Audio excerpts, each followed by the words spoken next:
welcome back to SP.Channel, guys. Tonight I have a science talk for you guys. As you know, if you've looked at my channel, I have my gaming series, my entertainment series, and my science series. And here's the whole point. You know, I study science a lot. I watch videos, I read books constantly. Science is a passion of mine. Um, Here's the thing. When it comes to science, you have a sharply divided field. You have sharply divided opinions.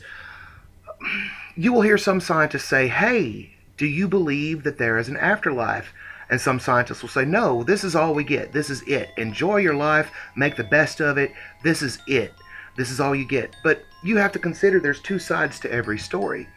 You know, there are opinions that conflict that within the field of science. Science can entertain the idea that there is an afterlife, and I would like to show you guys this theory that I've been working on. But I want to bring this about because these scientists that say, no, this is all you get, and the other side to that story, you know, everybody has lost a loved one, and it brings into question, well, is there another side? Is my loved one still aware somewhere? You know, when these scientists say, no, this is all you get, I don't think they stop and realize that what they're really doing is they're taking these people's hope away from them. And here's the thing, science does in fact support that there could indeed be a continuation of consciousness after our hearts beat that final beat. There's a law in Physics 101, even in thermodynamics. Energy cannot be created freely, nor can it be destroyed completely. Energy can only be converted from one form to another form. And this, of course, is the law of energy conservation. It's Physics 101. It's your basic physics. And the reason that I bring this up is, look at the human brain, at our consciousness. Our consciousness functions off of 15 volts, or actually 15 watts of electricity, bioelectricity, in fact. Our brains actually defibrillate our heart using bioelectricity. Now, if you consider the human consciousness is, of course, a product of this bioelectrical processor that's functioning off of 15 watts of electricity at 733 megahertz. Now, here's the thing about that. If our consciousness is indeed a function, an electrical function, then would not our consciousness be converted to another form?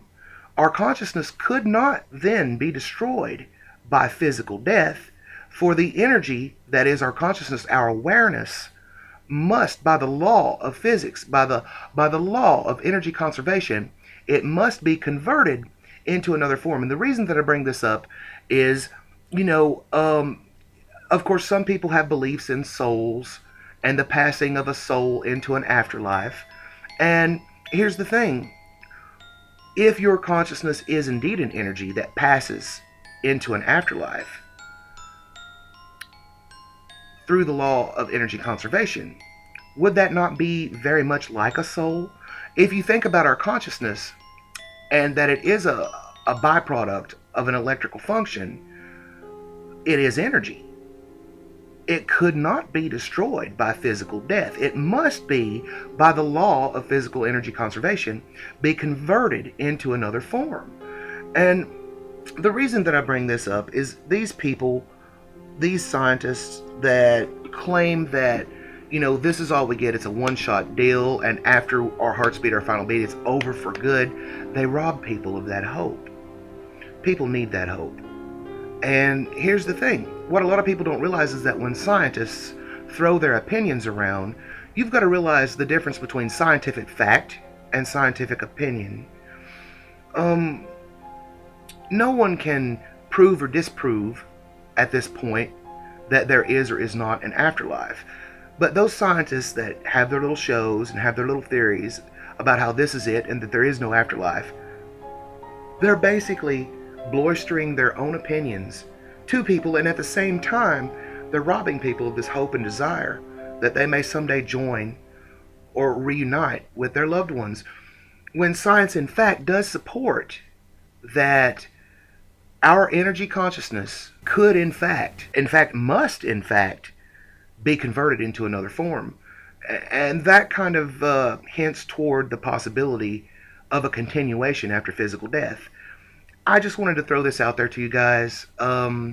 Those people that rob you of your hope, that rob you of your desire to reunite and be with your loved ones, the ones that you've lost, those people are negative. You have to understand that you're always going to run into different types of personalities, different sorts of people. There will always be the positive and the negative. Science is neither positive or negative. Science is a tool that people can use to illustrate and prove their points. And if a negative person wants to use science to prove his negative points, he can convince a lot of people of some very depressing things. I just wanted to restore some hope in a few people's hearts that science does in fact support the idea that there could be an afterlife. Thanks for tuning into SP.Channel. I didn't mean for this to be a very long video. I have other projects that I'm working on. Stay tuned to the channel.